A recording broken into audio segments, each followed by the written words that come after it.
Bom dia, boa tarde, boa noite, pessoal.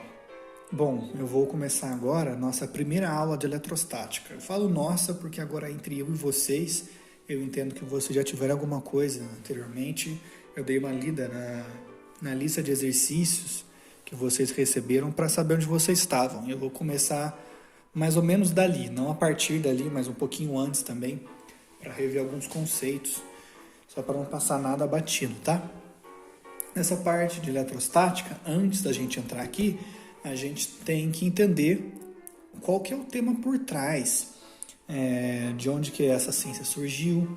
Eu imagino que vocês já tenham visto, talvez até em química, da parte de estudos atômicos.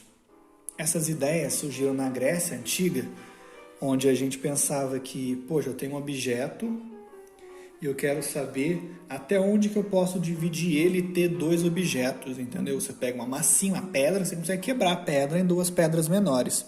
Mas será que você consegue fazer isso infinitamente, para sempre? A resposta depende da época, né?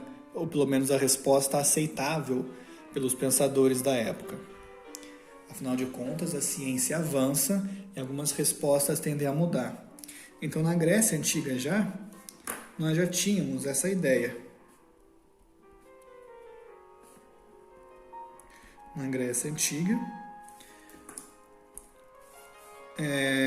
o pessoal pensava até onde que a gente podia dividir as coisas e determinaram que se você continuasse esse processo de dividir um corpo, ia chegar uma hora que você tem um corpo tão pequeno que ele não era mais possível de ser dividido. E aí inventaram essa palavra que a gente usa até hoje, átomo. Essa palavra, a critério, está errada. Essa parte aqui, tomo, quer dizer parte. A gente não usa muito essa palavra, ela caiu em desuso, mas se você pegar algum livro mais antigo, algum livro de uma história, por exemplo, foi dividida em partes, você vai ter parte 1, parte 2, parte 3, e no livro vai estar escrito tomo 1, tomo 2, tomo 3. Então esse tomo tem o sentido de uma divisão em algumas partes. E esse prefixo aqui é uma negação. Então quando você diz átomo, quando você usa essa palavra, você está querendo dizer que não tem parte, no sentido de não tem divisão, é indivisível. Depois de muitos anos, esse pensamento caiu, porque a gente descobriu que a gente tem partículas que são menores do que o que a gente chamava de átomo. Essas são as partículas subatômicas. Então, você sai de um átomo e você vai para partículas subatômicas. Eu estou passando meio batido nos modelos atômicos, porque isso vocês vão ter ou já tiveram em química. Então, não vou gastar esse tempo aqui, porque eu achei que a outra aula de termo ficou muito extensa e eu quero que essa seja um pouco mais rápido. Então, partículas subatômicas. Por que elas têm esse nome? Simplesmente porque esse prefixo aqui quer dizer que é menor. Então, essas partículas subatômicas, elas são menor do que as partículas, do que o próprio átomo como partícula. E quais são essas partículas? Nós temos o elétron, o famoso elétron. Nós temos também o próton e nós temos o nêutron, o isentão. Tá bom? Sobre essas partículas, o elétron é o responsável pelas cargas negativas.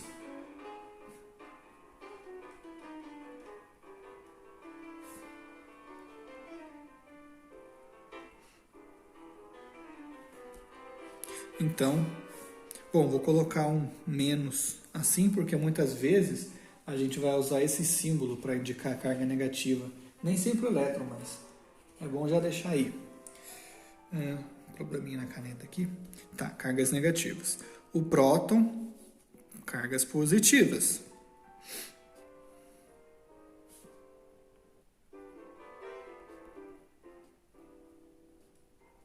E o nêutron? Como eu disse, ele é o isentão. Ele não tem carga, ele é neutro. E a gente tem, basicamente, essas três... Poxa, a gente coloca uma musiquinha bacana para entrar propaganda do Youtoba.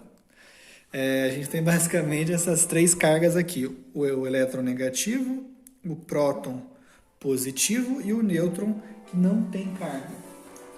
Ele é neutro e é daí que vem o seu nome. Perfeito. O que mais que a gente pode falar sobre isso? Como eu disse, os detalhes dos modelos atômicos que chegaram até esse entendimento eu não vou falar porque eu acho que vocês já vão ter em química. Mas tem uma outra coisa que é importante a gente discutir. Essas partículas subatômicas, elas compõem o átomo. Deixa eu fazer em preto. Elas compõem o átomo. Quando eu digo subatômica, não é simplesmente que elas são menores do que o átomo, elas são os constituintes do átomo. Quer dizer então que o elétron, próton e nêutron são as coisas mais elementares, como a gente gosta de dizer? Não. A gente hoje em dia sabe que o mesmo elétron, próton e o nêutron, eles ainda podem ser divisíveis em partículas ainda menores, que constituem eles. Mas não entra muito nesse mérito aqui, então não vou entrar nesse detalhe. É uma física um pouco mais complicada e foge do nosso escopo. O que não foge do nosso escopo é dizer que o elétron ele está sempre presente na eletrosfera. Daí que vem o nome, inclusive, né? Ele não fica dentro do átomo ou na parte interna do átomo. Ele fica mais para fora. E ele é muito leve. Vamos dizer, por exemplo, que a massa dele valesse uma unidade. Massa 1. Se a massa dele vale 1, a massa do próton ela é muito maior. Ela é aproximadamente 1.800 vezes maior do que a massa do elétron. E a mesma coisa acontece para o nêutron. Então, quem é realmente leve é o elétron.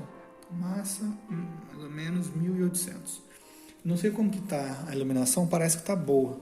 Mas talvez se eu fizer isso aqui que eu esqueci de ter feito, gente, vocês me desculpem. Vou colocar uns rebatedores aqui. Pode ser que melhore um pouco. Vamos fazer o teste.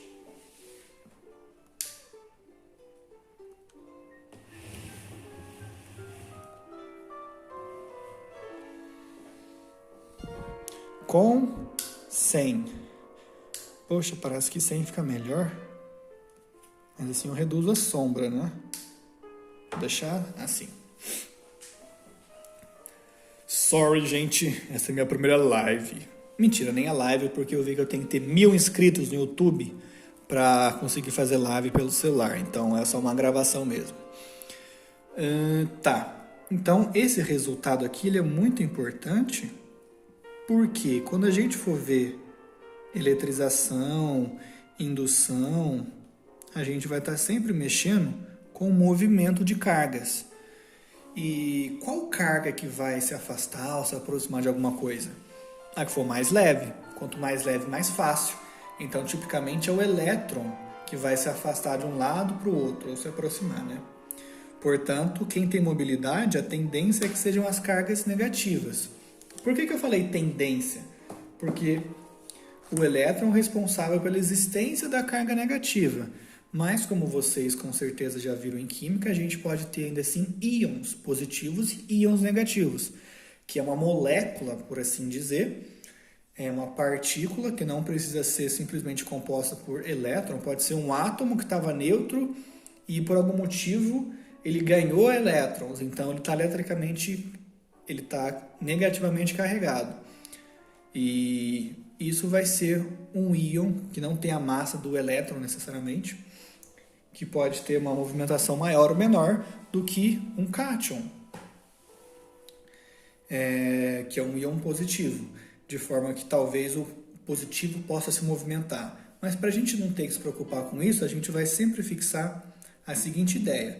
Vamos mexer com as coisas mais elementares, o elétron e o próton que vão ser os responsáveis nos nossos problemas pelas cargas, de tal forma que é o elétron que vai se mover e não o próton. O próton tem a tendência de ficar parado, porque ele é muito pesado, em comparação ao elétron. Beleza? Bom, o que mais? Deixa eu ver aqui minha colinha.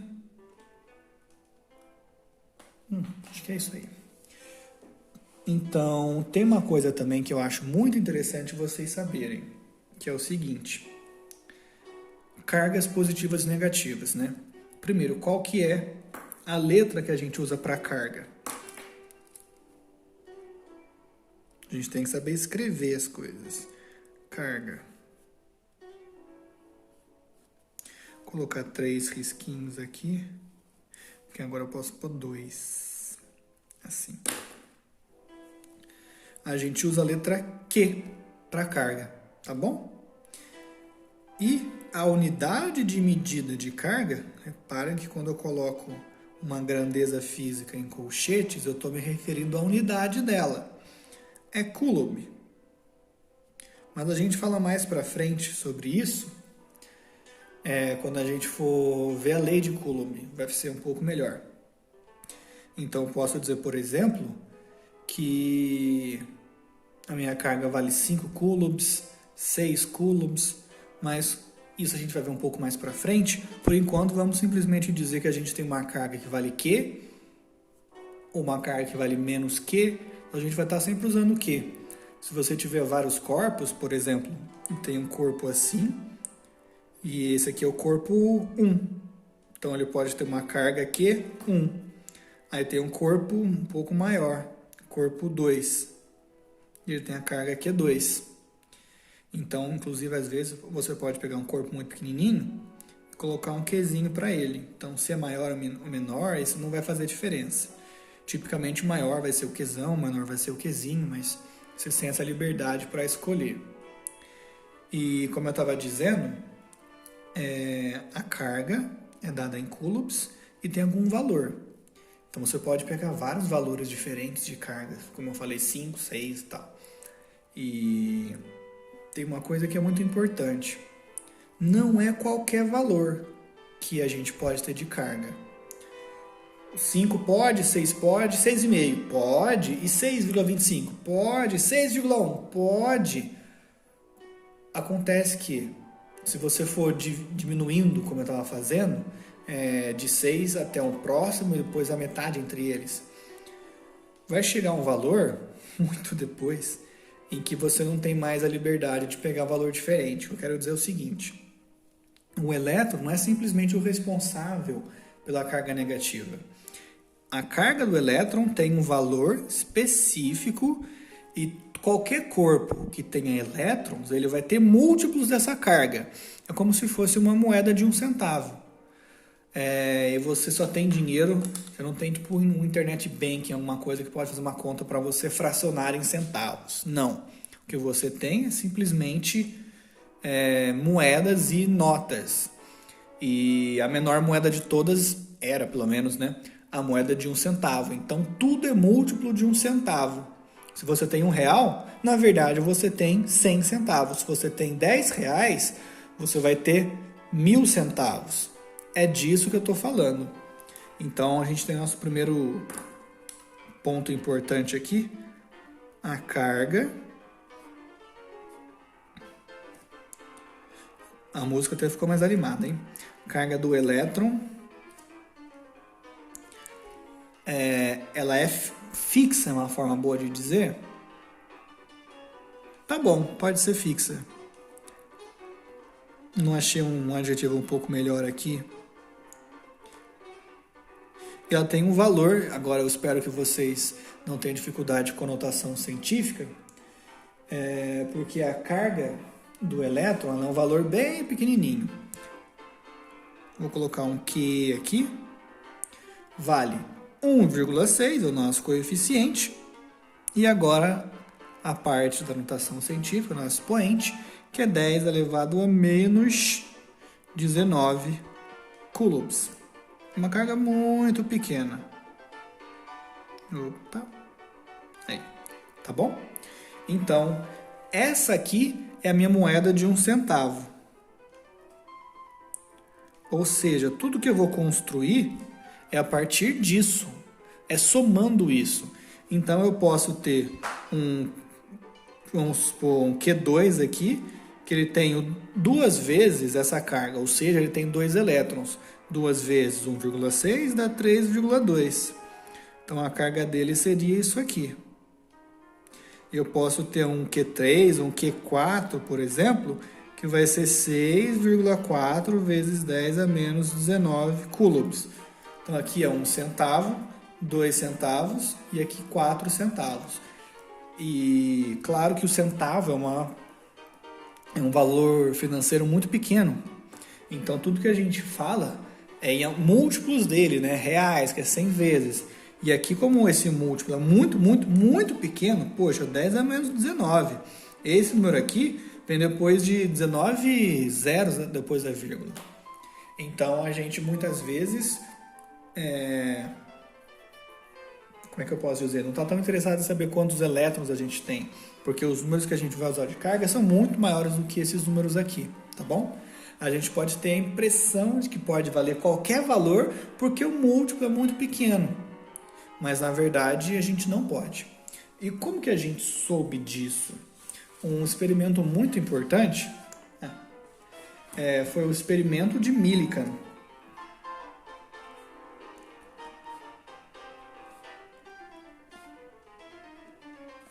Experimento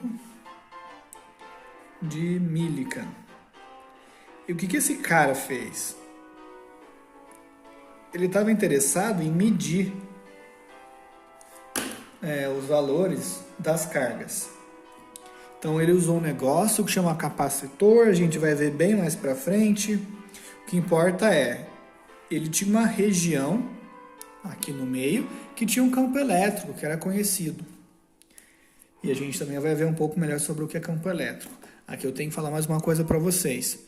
A física, a ciência, sobretudo, ela evolui, mas nem sempre, raramente, na verdade, de uma forma linear. Ou seja, um passinho depois do outro. O que muitas vezes acontece é que a gente dá um passo grande, descobre uma coisa muito foda, muito grande. Aí depois a gente percebe que entre o que a gente estava antes e o que a gente descobriu agora, tem uma coisa mais básica. E a gente acaba não voltando um passo, não regredindo. Mas a gente descobre uma coisa depois, sendo que ela é mais básica do que aquilo que a gente descobriu mais na frente. E o que eu vou falar aqui para vocês, nesse sentido, é usando algumas coisas que a gente vai ver mais para frente para justificar uma coisa que eu já vou explicar agora. Mas basicamente o que ele fez foi estabelecer um campo elétrico aqui. Então vamos supor que o campo elétrico fosse para baixo, dessa forma. E aí ele pegou e borrifou aqui no meio gotas de óleo. E essas gotas elas estavam carregadas, elas se eletrizaram por atrito. Então agora eu tenho aqui uma carguinha negativa, aqui uma carguinha positiva, uma negativa, uma positiva. Pá, borrifou, caiu desse jeito. O que acontece isso eu também acho que vocês já viram. Eu vou até fazer um negócio aqui embaixo que a gente constrói junto. Princípios da eletrostática.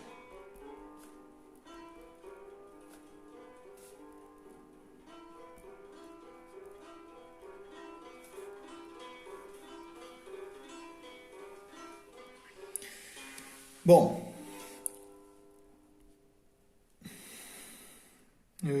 atração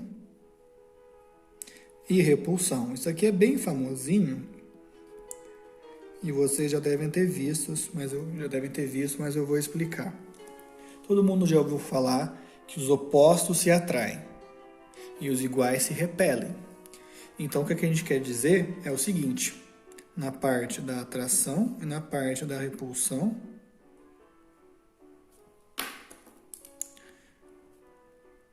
os opostos se atraem.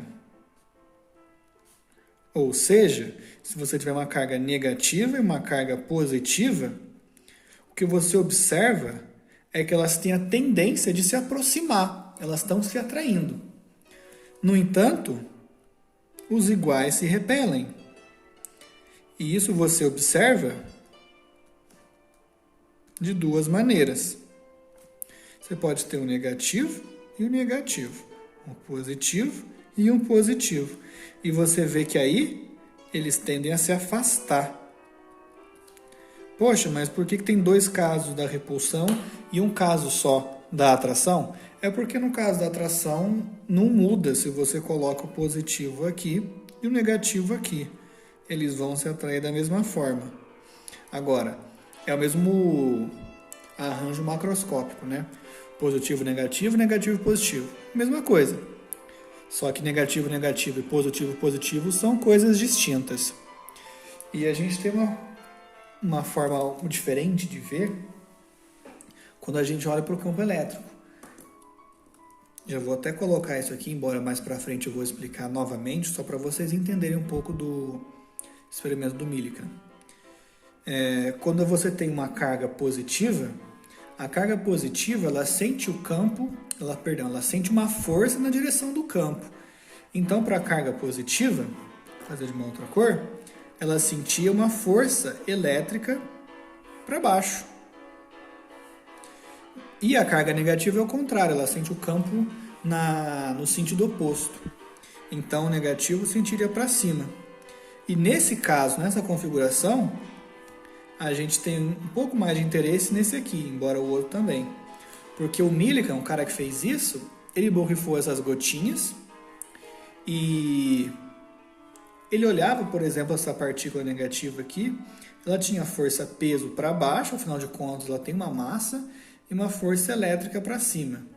Quando a gente tem uma configuração assim, se essas duas forças são muito parecidas, o que acontece é que a força resultante está muito próximo de zero, e aí essa gotinha ela andava bem devagarzinho para cima, ou se está com o campo para cima, né, então vai inverter tudo, ela andava muito devagarzinho para baixo, e ele podia medir a velocidade dela como ΔS, ΔT, e através de algumas expressões matemáticas mais complicadas, ele conseguia comparar a força elétrica, que a gente vai ver da lei de Coulomb, com força-peso, que vocês devem ter visto já. E a partir disso ele conseguia medir, sabendo relações como o tamanho da gota, a gota tem tais dimensões, e eu conheço a densidade do óleo, então a massa dela vale mais ou menos alguma coisa. E ele conseguia, então, medir valores da carga, colocando aqui em módulo, ou seja, não importa o sinal. E ele via que esses valores eram sempre múltiplos de um valor específico. Esse valor específico que ele estava encontrando era 1,1 vezes 10 a menos 19 coulombs que a gente falou. E aí, o que é mais legal desse experimento, que tem um monte de fontes de erro, na verdade a incerteza experimental dessa experiência, desse experimento, era 30%. E mesmo assim, esse cara, o Millikan, ele ganhou o prêmio Nobel, porque o que importava não era o aparato dele, era a ideia. Ele conseguiu mostrar que a carga é quantizada, e isso é o mais legal. Porque é essa a ideia que eu quero dizer com o negócio do centavo. A carga é quantizada. O que quer dizer quantizada? Quer dizer que tem quantias e não tem fatias dessas quantias. Hoje em dia, com os experimentos melhores, a gente vê que essa carga aqui, ela é 1,6 vezes 10 a menos 19 coulombs. Essa é a carga do elétron, se for negativa, e a do próton positiva. Então, se você definir como essa carga elementar, o elétron é menos 1 e o próton mais 1, tá bom? Então, o que importa é que ele mostrou que essas cargas são quantizadas, ou seja, não tem nenhuma carga que não seja múltipla dessa aqui. 2 vezes, 3 vezes, 5.000 vezes, 5 trilhões de vezes, mas é sempre assim que funciona. Não tem uma carga que é a divisão disso, tá bom? Ok. Eu já acabei explicando para vocês esses princípios da eletrostática, dos opostos se atraírem e os iguais se repelirem no próprio experimento do Millikan, né? E a gente tem alguns experimentos, que até vi um pouco disso na lista de vocês, sobre processos de eletrização, que também aconteceram lá na Grécia Antiga, de você pegar dois materiais diferentes, você esfrega eles e você vê que se você pegar, todo mundo fez isso na escola, né? Pega pedacinho de papel, bem levinho, e aí você pega uma régua e você esfrega muito rápido no seu cabelo. Então tá esfregando cabelo e régua. Eles vão se eletrizar, não lembro agora qual que vai ficar com qual carga. E o que importa é, quando você aproxima essa régua eletrizada dos papeizinhos, você induz uma carga nelas. E por conta disso, você consegue induzir uma carga e você consegue ter uma atração através desses papeizinhos.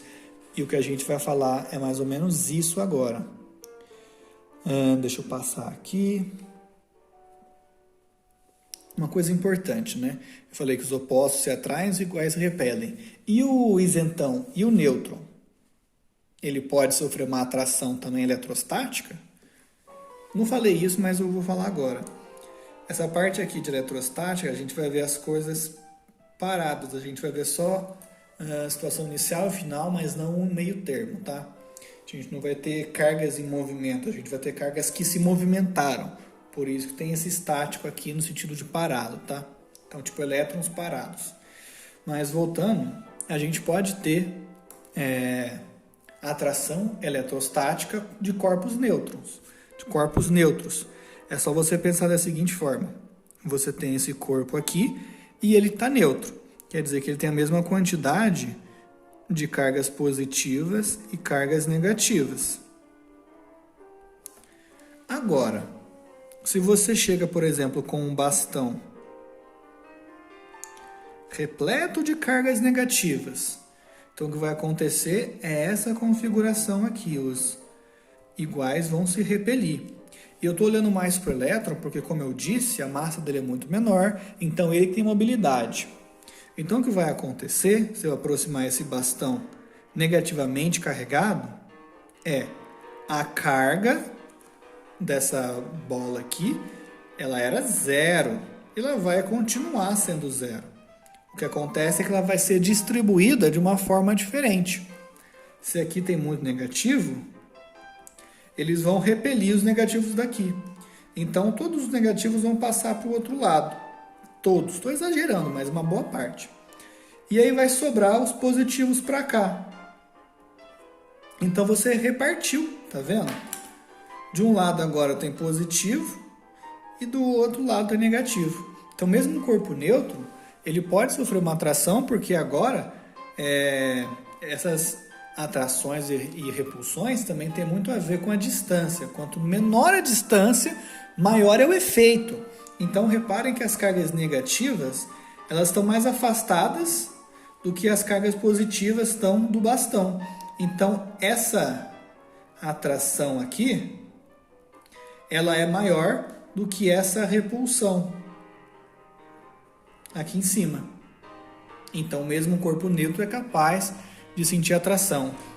Mas só deu certo porque você pegou o bastão negativo. Será? Não sei. Vamos ver? Então agora eu vou inverter. Colocar o bastão positivo. E aí o que vai acontecer é positivo. Não tem que estar positivo, tá cruz, né? Esse aqui é um bastão cristão. As cargas negativas, elas vão se sentir atraídas pelo bastão e ao invés de se afastar, vão se aproximar. Então elas vêm para cá. E aí eu tenho a impressão de que aqui estão as cargas positivas, mas as positivas praticamente não se movem. O que acontece é que se você sai de um lugar e vai para o outro, a ausência dos negativos aqui que deixa o negócio positivo. E agora a gente vai ter aqui uma atração e aqui uma repulsão. E de novo, a atração tem uma distância menor do que a repulsão. Então a atração vai vencer e por isso que ele vai ser atraído eletrostaticamente mesmo sendo neutro, tá bom? E reparem também uma coisa importante, que nos dois casos a gente começa com carga igual a zero e termina com carga igual a zero. O bastão não, o bastão tem uma carga, QB, carga do bastão, que dá para ver que é maior do que zero porque é positiva. Ou seja, se a gente voltar aqui no bastão anterior, a carga desse bastão é menor do que zero, porque ele é negativo. Belezeira? Uma coisa importante também. Para um sistema que é isolado,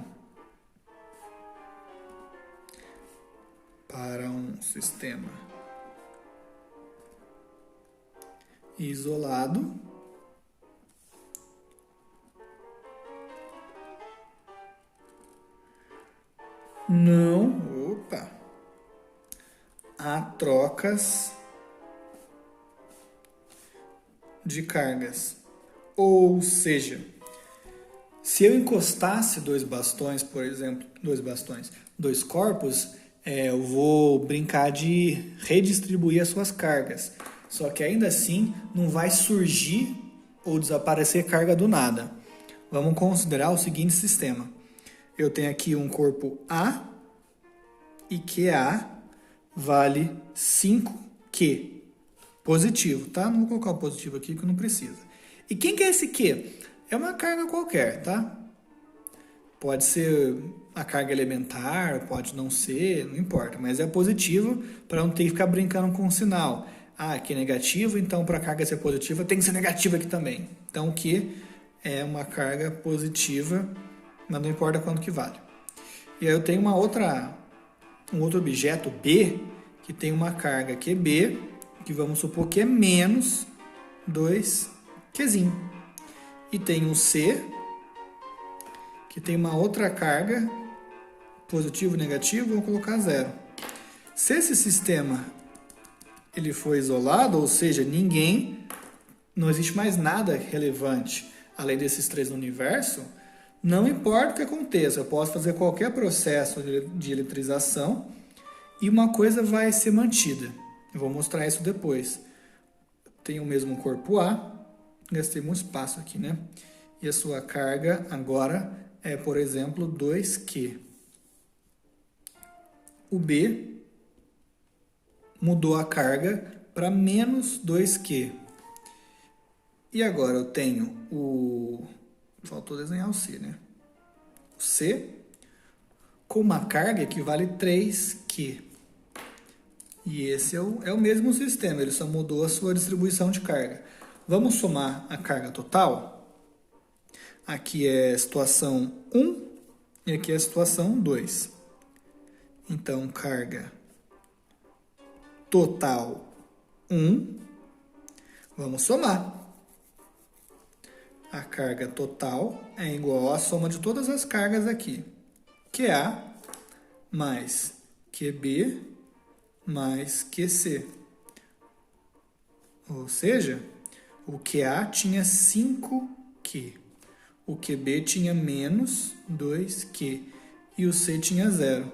Então, a carga total 1, vou colocar aqui o índice 1, ela é igual a 5 menos 2, 3Q. Tá bom? Esse é o valor total da carga do nosso sistema. Se ele é isolado, eu não posso ter carga sumindo e nem carga aparecendo. Então, a soma de todas as cargas aqui no 2 tem que dar a mesma coisa. Vamos ver se vai dar? Não quero passar de folha, então vou fazer com uma cor diferente. Carga total 2. QT2. Eu vou colocar QA mais QB mais QC, só que direto, tá? QA agora está 2Q. QB está menos 2Q. E o QC está 3Q. Então, a carga total 2. 2 feio, até parece 1. 2 menos 2 já era 3Q. Vocês podem ver que é o mesmo valor. E tem que ser isso, porque não tem para onde a carga ir, nem nada de carga para entrar. Uma outra configuração poderia ser a carga de A 0, B 0 e C 3. 3Q no caso. Continuaria com a mesma carga total. Tá bom? Esse é um sistema fechado. Agora, sobre a movimentação das cargas em um corpo. A gente pode dividir os corpos em dois tipos.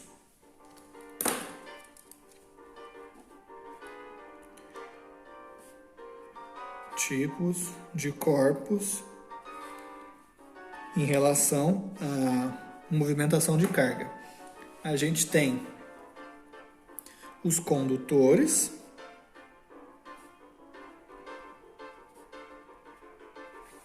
e a gente tem também os isolantes. Os nomes são muito didáticos, né? Dá para saber quem que é o quê. Os condutores, eles são aqueles onde existe uma certa liberdade para essas cargas se movimentarem. Então aqui a gente tem movimentação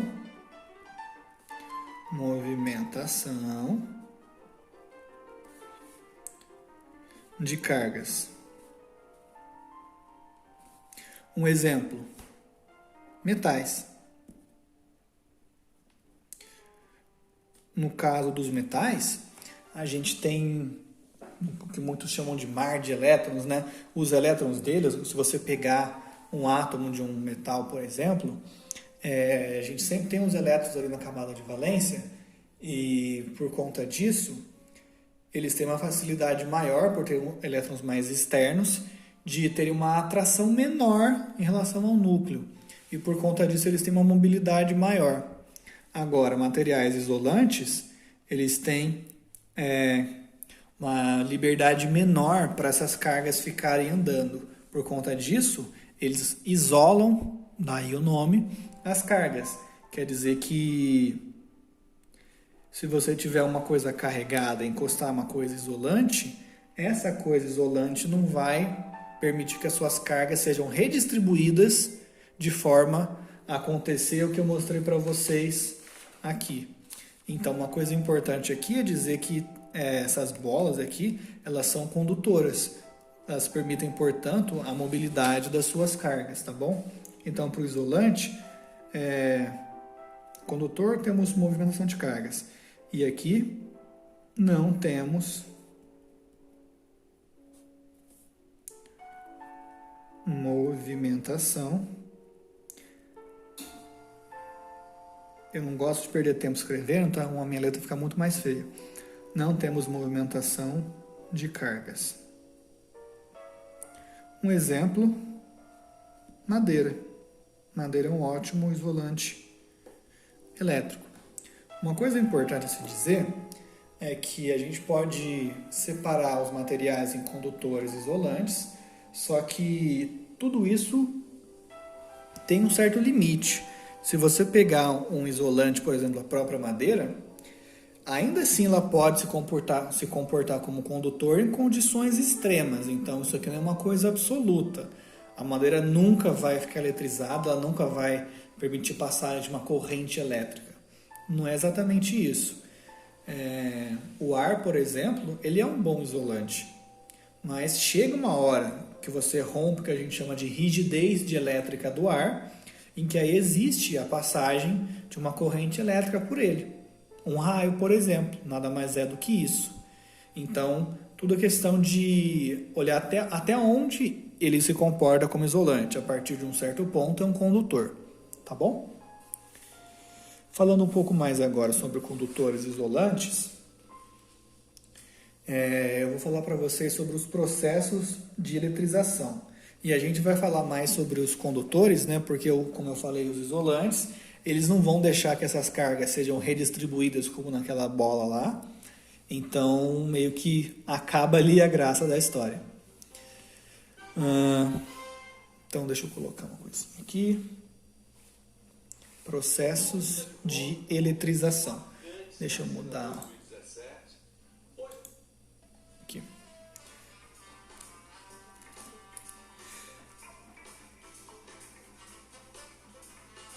Processos de eletrização.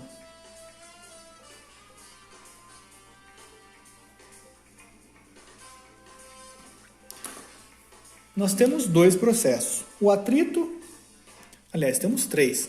Atrito, contato e também vamos ter mais para frente a indução. E qual que é a diferença entre todas essas formas? Bom, o atrito é meio que evidente pelo próprio nome, né? A eletrização por atrito é quando você pega dois materiais e esfrega no outro. Esfrega no outro e a força de atrito é o que, de certa forma, vai ser responsável por dar essa mobilidade aos elétrons para eles poderem ir para um lado ou para o outro. E cada material tem um certo potencial, vamos por assim dizer, de chance de ser positivo ou negativo no final da história. Então essa é uma comparação. Deixa eu escrever as coisas aqui. Processo de eletrização. Temos eletrização.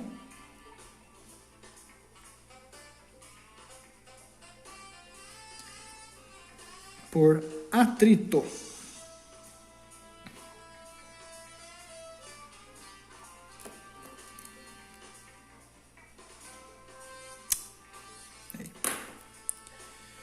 Aqui fazer um resumo bem grosseiro.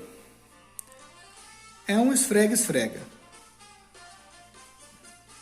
Então, vou colocar aqui esfregando dois ou mais corpos. Então, é como se eu fosse pegar, por exemplo,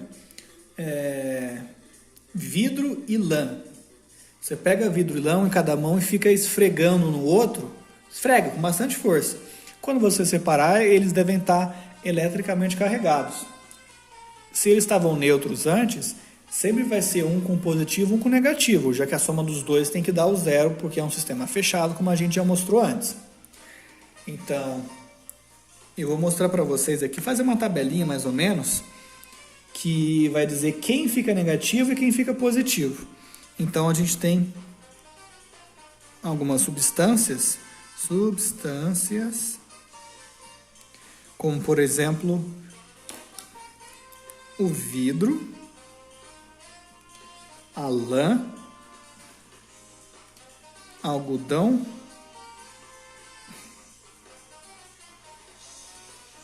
e, bom, vou colocar um metal, cobre, por exemplo. E você vai pegar sempre dois corpos, né? Aqui eles são mais positivos e aqui eles são mais negativos. Então, se você pegar vidro e lã, o vidro vai ficar positivo e a lã vai ficar negativo. Só que se você pegar lã e algodão, quem fica positivo é a lã e não o algodão. Quer dizer, quem fica positivo é a lã e o algodão fica negativo. Se você pegar vidro e cobre, o vidro fica positivo e o cobre fica negativo. Então é sempre uma questão de você comparar. E para você comparar, você precisa de uma tabela como essa. Essa tabela chama série triboelétrica. Vou colocar o nome aqui, porque claro que tem muitos mais materiais, e se vocês quiserem pesquisar fica mais fácil. Ela chama série triboelétrica.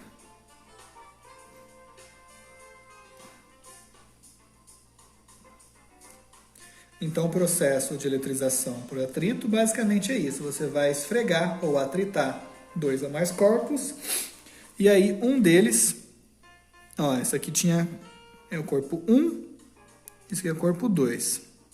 Q1 é 0, Q2 também é 0 no começo.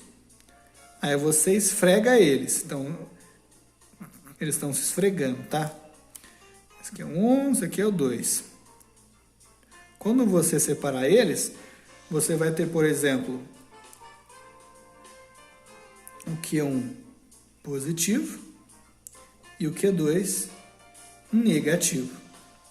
Aí você vai comparar, por exemplo, essas duas substâncias na série triboelétrica para ver quem é positivo e quem é negativo. Sabendo sempre que se esse aqui vai ter, por exemplo, 2 unidades de carga, eles têm que ter 2 na ausência, né? Mais 2 menos 2, tá bom? Sempre mantendo o 0, porque eles começaram com 0. A carga total vai ser sempre a mesma. Tá. O que mais? Bom, você pode simplesmente já ter um objeto que é eletricamente carregado e aí você carrega um outro corpo através de um processo que a gente chama de... Que cor que eu usei aqui? Azul. Um outro corpo através de um processo que a gente chama de eletrização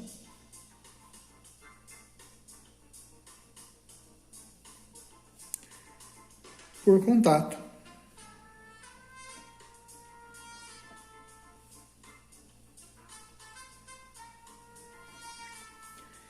Então, vamos considerar, por exemplo, que eu tenho um corpo aqui que é neutro,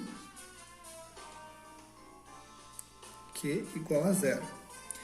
E eu tenho outro corpo que ele está, vamos dizer, negativo. Eu vou colocar aqui, bom, agora eu já fiz, né? Esse aqui é um Q, Qzinho, vocês estão vendo, menor do que zero. Na hora que eu encostar esses dois corpos, poxa, agora os elétrons que estavam aqui em abundância, não, eles podem ser distribuídos não só ao longo dessa bolinha aqui, mas ao longo agora de todo esse corpo composto por esses dois corpos. Então, a gente vai ter alguma coisa assim. Estão vendo? E aí, quando você separa, na hora que você separa, você corta a comunicação. Não dá tempo de todo mundo voltar para cá. E nem tem motivo também. Aí o que vai acontecer é que esse corpo, ele vai ficar negativo. Então agora, Qzão é menor do que zero. E o outro corpo, ele também vai estar negativo, assim como já estava antes. Aqui eu coloquei as cargas dentro, mas tipicamente elas ficam mais na parte de fora. Então vamos deixar assim que eu acho que é melhor, tá? O que vai acontecer é, eu poderia chamar a carga aqui inicial, para parecer que é o mesmo, né? E aqui carga inicial. E aqui a carga final, e aqui a carga final. O que eu vejo é, em módulo, a carga do início dessa esferinha carregada, ela é maior do que o módulo do final. Por quê? Porque esses dois aqui somados que dão essa.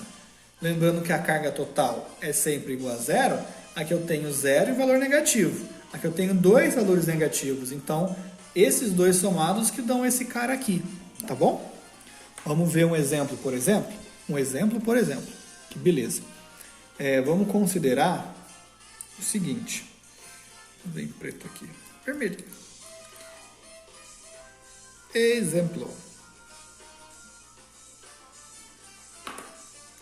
Eu vou colocar uma esfera. Ela tem menos 4 de carga. Tá bom? E eu vou eletrizar uma outra esfera. Vou fazer ela de azul. Que estava neutra. E eu digo que essas duas são esferas condutoras. E além disso, eu vou dizer que elas são iguais.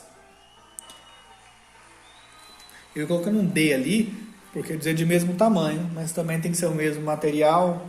Eu quero que elas sejam iguais, e a única diferença, então não é igual, né? É que essa estava carregada e essa não, mas o resto é tudo idêntico, tá? Por quê? Porque se é tudo idêntico assim, eu sei o que vai acontecer é que esse menos 4 vai ser dividido depois do contato, né? Então, vou colocar aqui após o contato.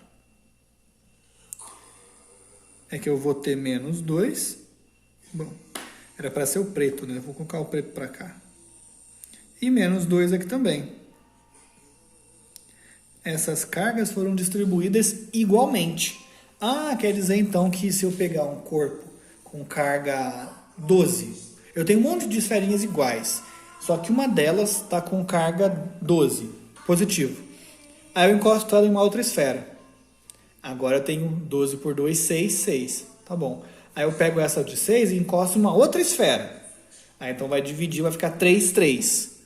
E é assim que vai acontecendo. É assim que vai acontecendo. Porque as esferas são idênticas. Mas, se elas forem esferas diferentes, vamos fazer aqui esferas diferentes elas vão ser diferentes no tamanho, tá? O material tipicamente a gente usa sempre o mesmo, porque se você usar materiais diferentes, aí você tem que fazer umas contas mais complicadas. E o que importa aqui é só a gente entender que a diferença vai estar no raio. Então, e é por isso também que a gente tipicamente só pega esfera. Eu tenho uma esferinha assim, por exemplo. Tá bom? Ela tem, eu falei que tinha 12, né? Então, coloquei um positivo para fugir um pouco da regra aqui. Não é da regra, né? Dos meus outros exemplos negativos. Mais 12. E eu vou encostar ela numa esferinha que está neutra. Então, 0. Aqui eu vou desenhar o processo meio que passo a passo. Então, agora eu tenho isso aqui, ó. Tá bom? O que vai acontecer é que as cargas negativas dessa esferinha aqui, elas vão se sentir atraídas pelas positivas em excesso desse lado, e elas vão sair daqui e vão para lá, quando estiverem em contato. Então, o que vai acontecer é, se aqui estava equilibrado e perdeu negativo, fica positivo. E mesmo as negativas que foram para cá, elas anulam algumas positivas, mas tem tanta positiva em excesso que ela continua positiva como um todo, tá? Vou exagerar aqui uns sinaizinhos demais. E o que eu quero mostrar é isso, tá bom? O que vai acontecer é, supondo que isso aqui é a esfera 1 e essa é a esfera 2. Então, essa aqui é a 1, essa é a esfera 2. Vamos dizer que o raio da esfera 1 é 2 vezes o raio da esfera 2. Quando eu separar essas duas esferas, eu vou ter que essa aqui tem o dobro de carga do que essa. Então, eu vou ter tipo 8 e aqui 4. Positivo. Então, reparem que o que aconteceu, eu detesto fazer positivo. O que aconteceu é que os elétrons dessa aqui, durante o contato, foram para cá. E aí anularam algumas cargas positivas, por isso deixou de ser 12 e passou a ser 8. E aí essa falta de elétrons aqui fez com que ele ficasse negativamente carregado, com uma carga equivalente a 4 nessa unidade, que eu nem disse para vocês qual que é. Mais 8 mais 4 continua dando 12, que é o que importa para a conservação de carga. E por que é isso? Por que é o raio que determina? Isso eu vou poder explicar para vocês um pouco melhor quando a gente for ver o potencial elétrico.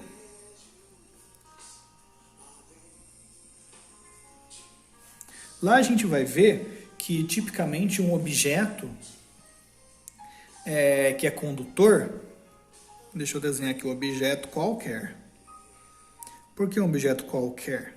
Porque aqui é um objeto 1, objeto 2. Quando eu encosto os dois, é como se virasse um objeto composto 3, dessa forma aqui. Beleza? Tá em aspas aqui. E a gente vê que para um condutor, o campo elétrico dele dentro do condutor é 0. E o seu potencial é constante. Então a gente tem equipotenciais, de forma que o potencial elétrico ele é sempre o mesmo na superfície. Quando a gente pega uma esfera, que tem uma simetria muito bacana, fica mais fácil associar isso ao raio, que é a distância do centro à esfera. Então as cargas vão se afastar e conforme o raio for maior, que é R1, né? Conforme o raio é maior, você consegue abrigar mais cargas. É por isso que ele vai ter mais cargas do que o raio menor. E o que não é R quadrado, R ao cubo, R quarta, raiz de R. Aí a gente vê, quando a gente for calcular o potencial elétrico de uma esfera, que ele é proporcional a R. Na verdade é 1 sobre R, né? Mas é a potência 1. Então, está mais ou menos justificado. Tem a ver com o potencial elétrico ser constante dentro de um condutor, tá bom? O que mais que eu tenho para falar para vocês? Já falei de corpos iguais, corpos diferentes. A gente já vai para a indução agora. Opa! Bom, vou fazer um probleminha aqui. Mais um exemplo, então. Tá grande já, quero acabar logo.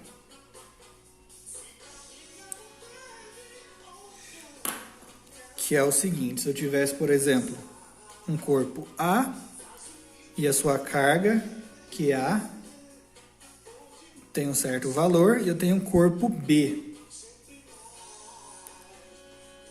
E eu falo que a carga do A vale 8 Qzinho. E a do B, ela vale 4 Qzinho. Então, as duas são positivas aqui, né? Então, eu posso desenhar assim.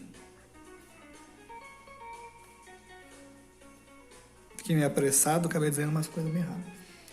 E aí, quando você encosta os dois, A e B, você vai ter coisas assim, né? Não vamos ter nada aqui no meio, porque para ter um aqui e um do lado, eles são muito próximos. Eles querem se afastar o máximo possível. Eu falo positivo se afastar, mas quem está se movimentando realmente é o elétron, mas quando o elétron sai de perto do próton, essa região fica positiva, então por baixo dos panos quem faz tudo é o elétron, mas a gente pode interpretar como se fosse o positivo que estivesse se mexendo, sabendo que não é exatamente isso que acontece. E aí depois disso então, que a gente vai ter, quando a gente afasta, é o seguinte, A e B. Faltou falar uma coisa importante, né? Esferas idênticas de novo. Temos duas esferas idênticas aqui, o que muda é a carga, 8 e 4. Se elas são idênticas, elas vão repartir igualmente essas cargas.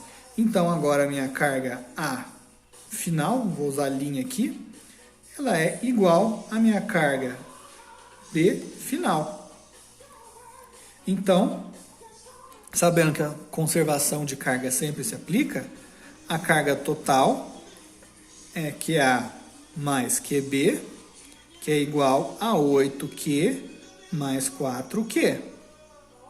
Então, a carga total é igual a 12Q. Isso para o início. Para o final é a mesma coisa. A carga total é QA' mais QB', que é igual a 12Q. Agora, se esses dois, se um é igual ao outro, né, eu posso trocar o QB' por QA'. Eu tenho que 2QA' é igual a 12Q.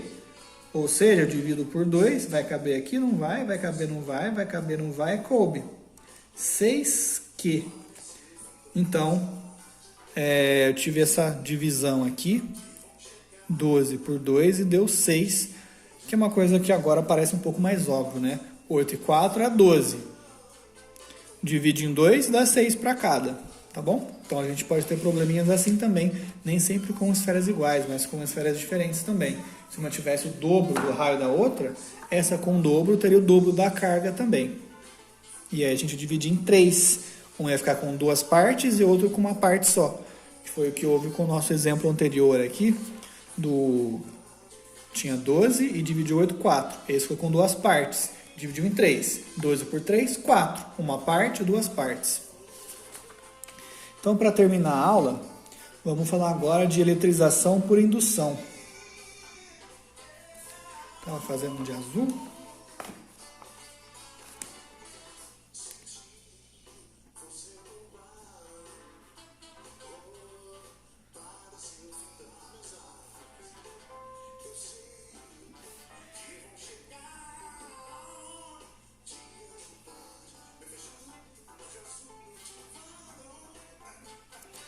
Tá. Quando a indução, a gente não vai ter... Deixa eu ver se eu falei uma coisa aqui. Falei. A gente não vai ter contato, né? A gente vai induzir. E eu já fiz isso um pouco ali com vocês na parte do bastão. A indução nada mais é do que uma separação dessas cargas que acontece quando a gente aproxima um corpo de um outro corpo carregado. Então, vou pegar aquele mesmo exemplo, né? Eu tenho um corpo aqui que ele é neutro, e quando eu aproximo um bastão, lá eu acho que ele era negativo, então aqui ele vai ser positivo, para mudar um pouco. O positivo aqui vai atrair os negativos, então o que estava neutro aqui continua neutro, mas os negativos vêm para cá e a ausência deles deixa esse lado positivo. Beleza? Então eu estou induzindo uma carga negativa desse lado e ao mesmo tempo induzindo uma carga positiva desse outro lado. É uma indução e não é um contato, então a somatória dessas cargas aqui é igual em módulo à somatória dessas cargas. E se você somar as duas, tem que dar zero, porque uma é positiva e a outra é negativa, tá bom? E é assim que a gente tem também a atração eletrostática. Bom, isso aqui eu já tinha explicado no começo, né? E só para terminar mesmo, já passou de 1 hora, eu queria que não tivesse sido tão longa essa aula. A gente pode dividir a indução em dois, a parcial e a total. Isso não é tão importante, mas só para não passar batido. A indução parcial, deixa eu escrever aqui, parcial e total.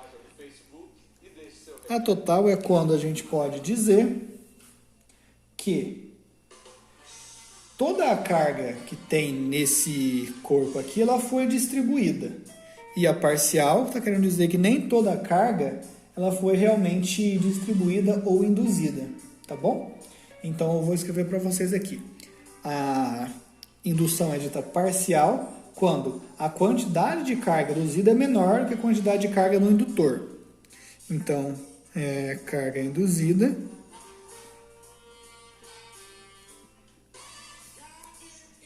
parece uns pelos de cachorro aqui, é menor do que a carga do indutor. Então, eu acho que eu falei errado aquela hora. Não é toda a carga desse aqui não, a carga é desse aqui. Então, se ele tem uma carga de 5Q, por exemplo, ele tem que induzir aqui menos 5Q, e portanto aqui 5Q para ser total. Se ele não consegue fazer isso, a indução é parcial. A indução só é total quando ele consegue induzir o mesmo valor de carga que ele tem. Então aqui a carga induzida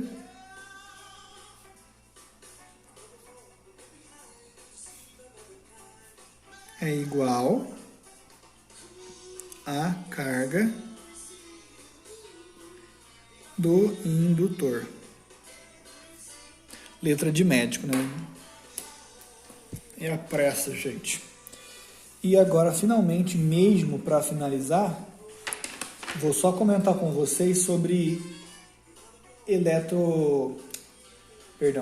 eu vou comentar com vocês sobre os eletroscópios. São basicamente alguns equipamentos que você consegue brincar com indução. E eu vou comentar sobre o pêndulo eletrostático. Vou ver preto. Estou tentando acabar lá rápido. Desculpem a pressa. Pêndulo eletrostático.